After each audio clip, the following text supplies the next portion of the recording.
Assalamualaikum warahmatullahi wabarakatuh. Salam sejahtera untuk kita semua. Perkenalkan, nama saya Tiara Ristanti dari Universitas Negeri Jakarta. Hari ini saya akan membawakan materi mengenai faktor pendorong interaksi sosial. Kompetensi dasar yang akan dicapai adalah 3.2, mengenali dan mengidentifikasi realitas individu, kelompok, dan hubungan sosial di masyarakat. Lalu indikator pencapaiannya adalah di minggu kemarin kita sudah menjelaskan pengertian interaksi sosial dan juga menjelaskan hakikat dan cara terjadinya interaksi sosial. Lalu sekarang saya akan menjelaskan mengenai faktor pendorong interaksi sosial. Yang pertama adalah imitasi. Imitasi adalah tindakan meniru orang lain, misalnya gaya bicara, tingkah laku, dan kebiasaan, pola pikir, serta apa saja yang dimiliki atau dilakukan seseorang. Dorongan seseorang untuk meniru orang lain ini terjadi dengan sendirinya gitu. Diperlukan sikap menerima, mengagumi atau menjunjung tinggi apa yang akan diimitasi.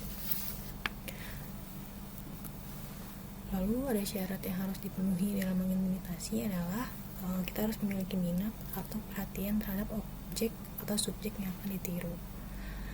Contohnya ada pada gambar yang ada. Di gambar tersebut ada seorang anak yang meniru ibunya, yang sedang meniru ibunya. Apa yang dilakukan anak ini merupakan contoh dari imitasi.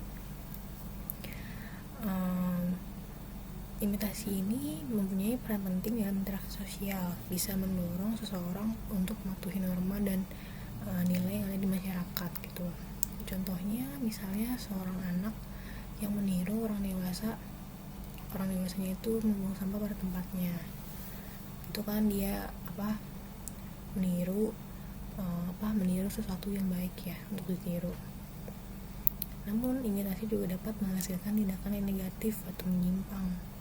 Contohnya misalnya seorang remaja di bawah umur yang meniru ayahnya merokok, atau misalkan seorang pelajar yang meniru temannya membolos.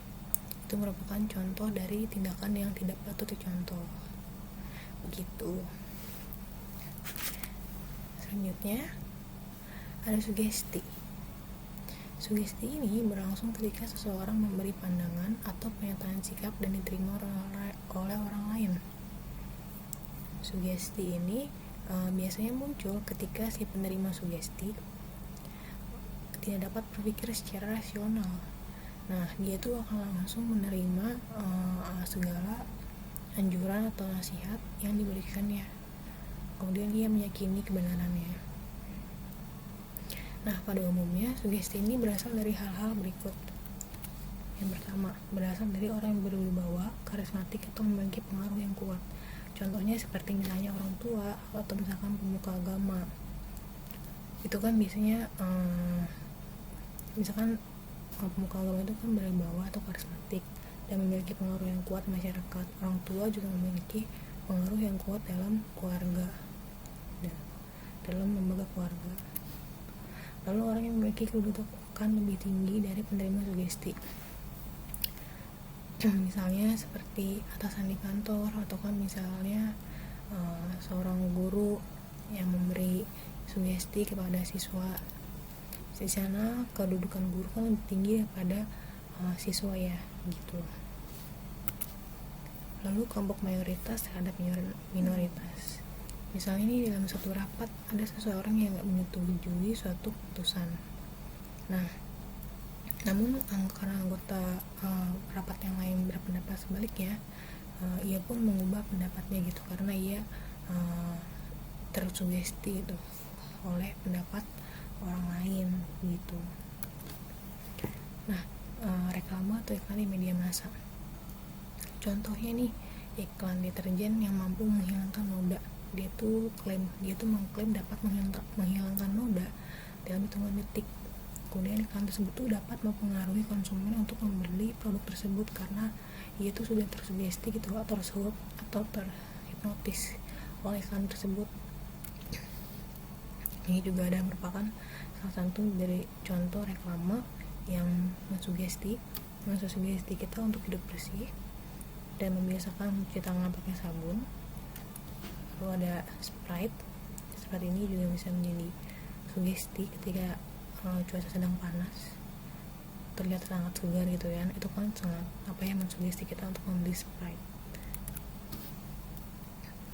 Lalu ada terjadinya sugesti ini bukan karena faktor dari luar saja, namun ada yang juga faktor dari penerima sugesti, faktor dari dalam diri kita sendiri gitu. Yang pertama ada terhambatnya daya berpikir kritis. Jadi semakin kurangnya kemampuan seseorang bersifat kritis terhadap suatu kejadian, semakin mudah orang itu untuk menerima sugesti dari orang lain. Sebagai contoh, misalnya orang nih yang lagi marah, pasti akan mudah terprovokator untuk berkelahi gitu, karena dia tuh nggak berpikir secara logis atau kritis. Jadi dia mudah disugesti gitu untuk bertengkar. Kemudian ada kemampuan berpikir terpecah belah. Ketika seseorang sedang dan kebingungan, ia akan mudah menerima pandangan, saran atau pendapat orang lain tanpa berpikir panjang. Jadi ketika kita sedang bingung, ketika kita sedang kehilangan fokus, kita akan lebih mudah untuk menerima saran dari orang lain tanpa kita tuh berpikir panjang. Nah, selanjutnya ada ragu-ragu. Di sini kurang jelas ya, tapi ada ragu-ragu. Ragu-ragu ini akan lebih mudah.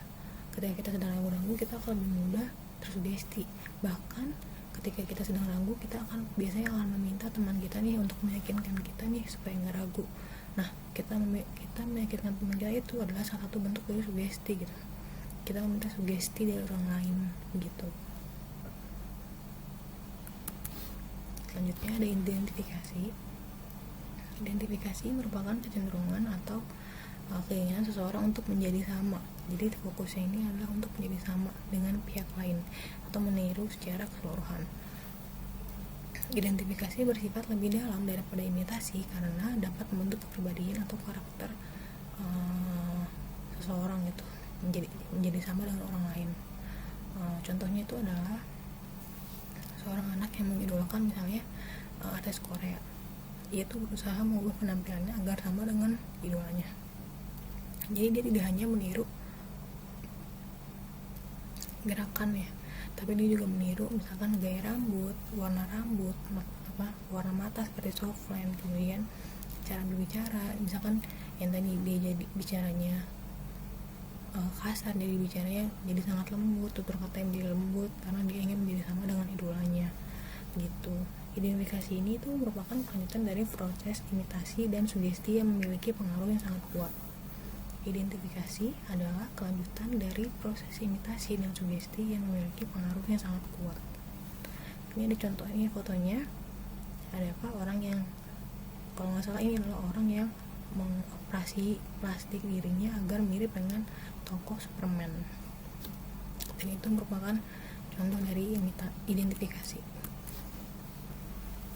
Selanjutnya ada empati dan simpati.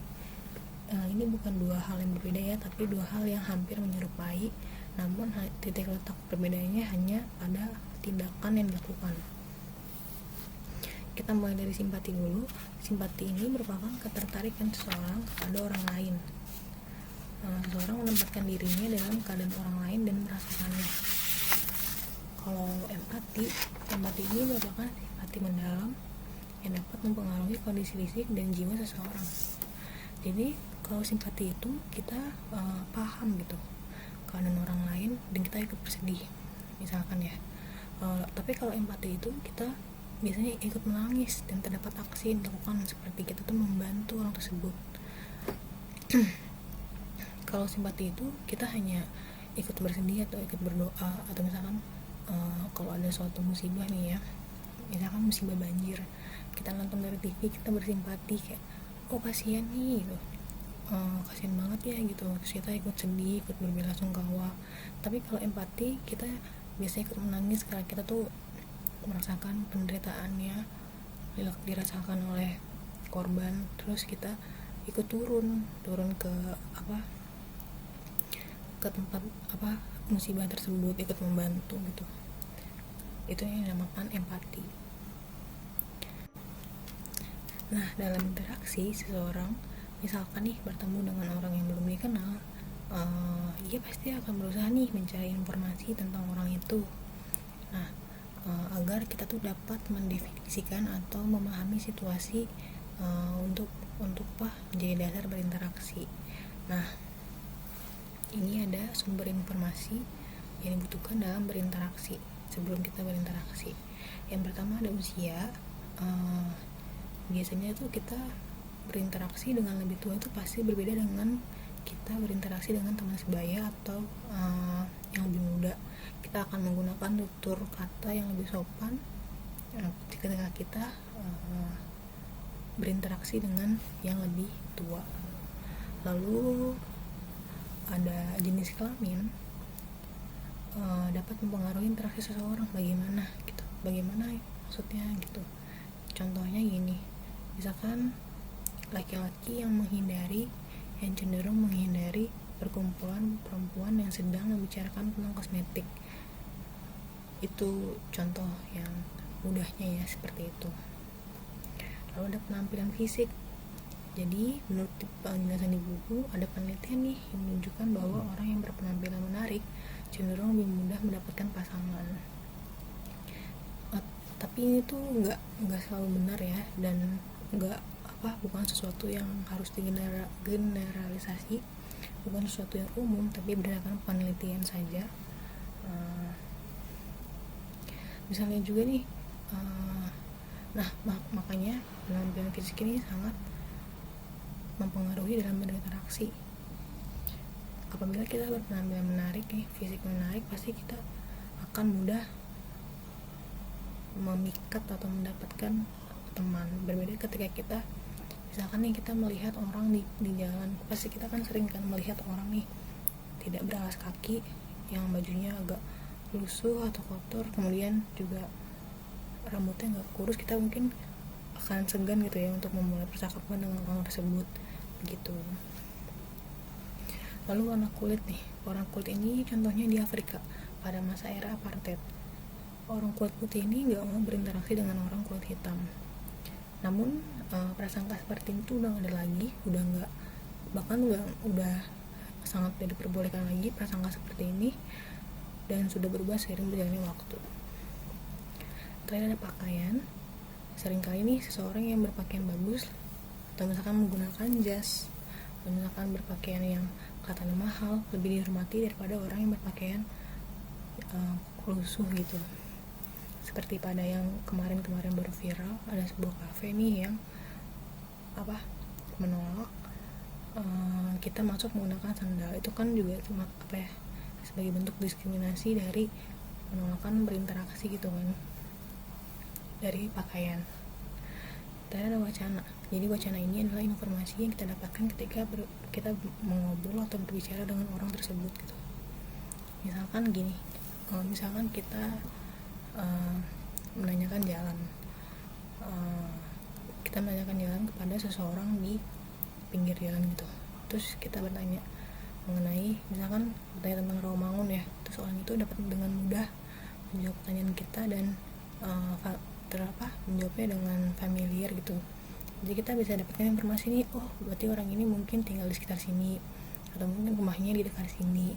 Itu merupakan informasi yang kita dapat dari pembicaraan tersebut.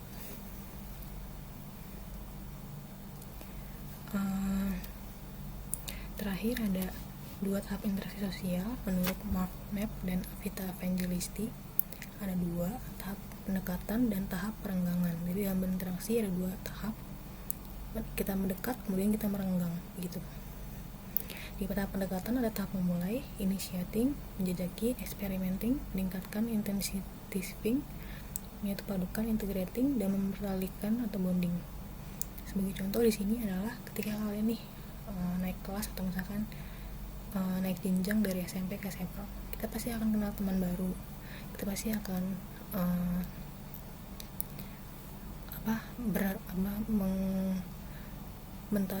mentali padukan pertemanan baru, meningkatkan, kemudian kita akan membonding misalkan dengan makrab, dengan bakar-bakar biasanya kan, terus buka puasa. Nah itu merupakan salah satu dari contoh tahap pendekatan. Kemudian ke tahap perenggangan ini terjadi ketika kita sudah merasa tidak satu frekuensi lagi dengan teman orang tersebut. Misalkan ketika kalian sudah naik kelas nih, pasti kan kelasnya berbeda-beda kan, kelasnya dipisahkan. Nah ini adalah termasuk dalam tahap membeda-bedakan atau differentiating.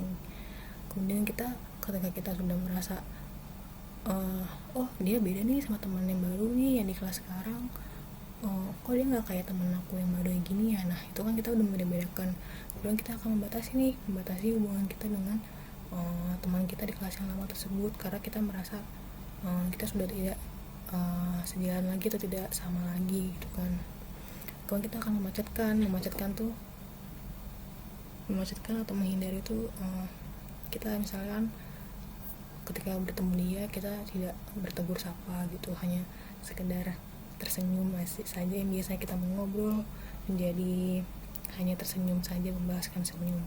Dan terakhir terminating, ketika kita memutuskan hubungan pertemanan atau memutuskan interaksi antara orang tersebut gitu. Ini adalah 2 tahap interaksi sosial menurut Mark Knapp dan Avita Evangelisti. Penjelasan dari saya cukup sekian.